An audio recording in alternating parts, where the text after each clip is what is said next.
আসসালামু আলাইকুম বন্ধুরা, আপনারা সবাই কেমন আছেন? আশা করি ভালো আছেন। আজকে প্রচুর বৃষ্টি হয়েছে, তো বৃষ্টি থামার পর একটু আরিয়াল খাল নদীতে গেলাম। গিয়ে দেখি যে মাছগুলো সব টানে চলে আসছে, পুঁটি মাছ, সবগুলো পুঁটি মাছ।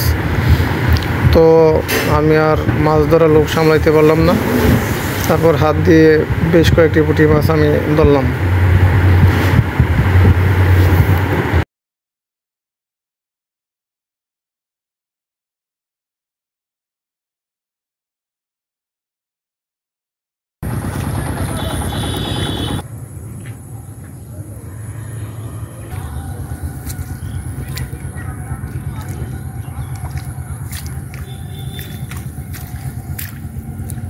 এই যে আরেকটা।